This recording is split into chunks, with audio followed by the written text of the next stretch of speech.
I'm extremely proud to be up here today to talk about Pride Month and what it not only means to me, but for our whole school moving forward. Pride Month is not just another month on the old dusty calendar.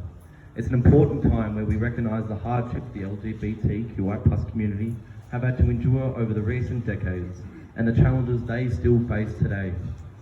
It's a time where we come together as one to offer messages of solidarity, happiness and love for those who are called different from the rest. June is a colourful time where we can all smile together and celebrate how far we have come in our promotion of equality and inclusion. Pride Month is also a difficult time for so many mothers, fathers, brothers, sisters and those who don't have their loved ones around anymore because of suicide or hate crime. Previous years have been difficult for the LGBTQI+ community as a whole, with 62% of LGBT youth reporting self-harm and 63% being diagnosed with a mental health condition.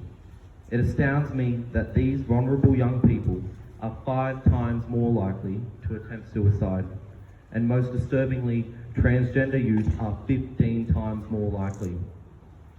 It's not because they were born that way, it's because they have to continue to live in a society where conflicting views and unsupportive environments swallow their hope on a daily basis.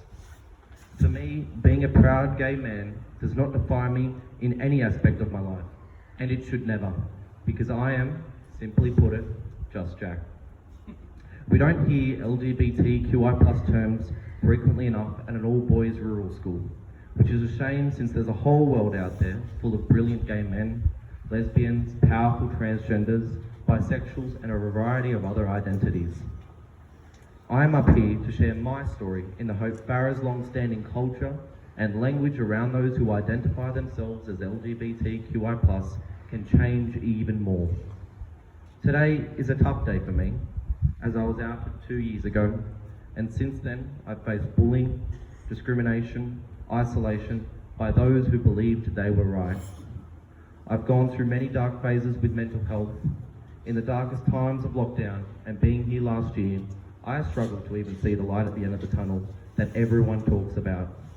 The bullies thought they could win. They thought silence him.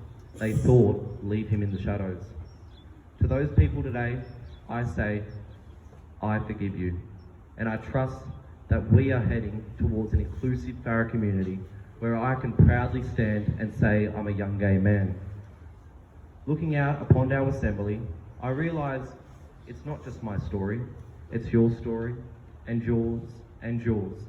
It's our story. According to a study conducted by Harvard, anywhere between 8% and as many as 25% of the population have a genetic expression that makes them lesbian, bisexual, gay, or trans. It's important that we leave the dark years of ignorance behind us when we were told it was a choice.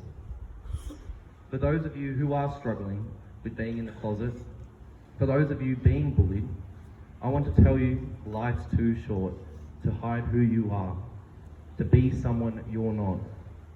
It does take courage, it does take strength, and it does take determination. There will come a day where you can rest your head upon a pillow knowing who you are without a source of pain, of fear, of frustration. Support is out there, whether that be from Lani to Susan, teachers, or even me.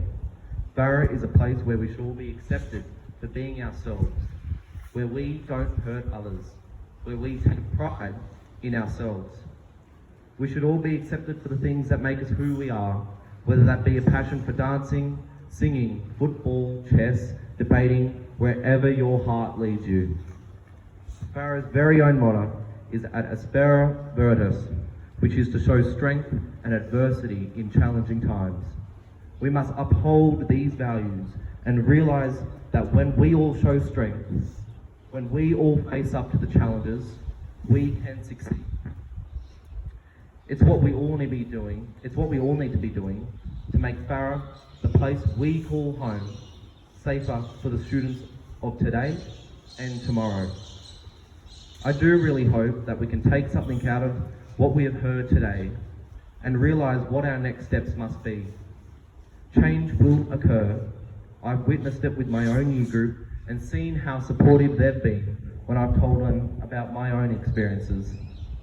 Finally, be proud to be you.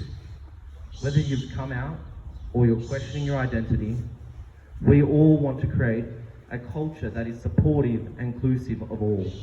Remember, it's okay to be you. Thank you.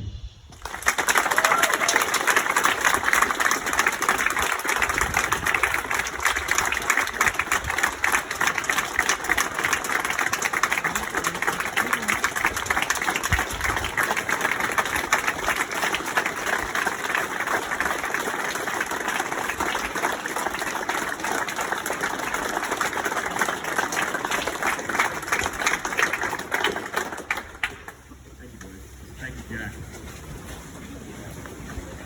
That speech that Jack just delivered us is going to be the hardest and scariest to write and present in assembly. I would ask any of you to write a speech to be one of the most nerve-wracking and scariest things.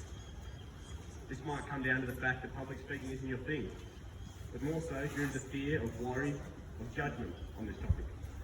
Just standing in front of assembly and delivering a 5-minute speech about anything, let alone Pride Month or anti-racism, makes you uneasy. Imagine yourself in the shoes of someone who lives day in, day out, hearing and listening to derogatory comments and slurs thrown around as insults.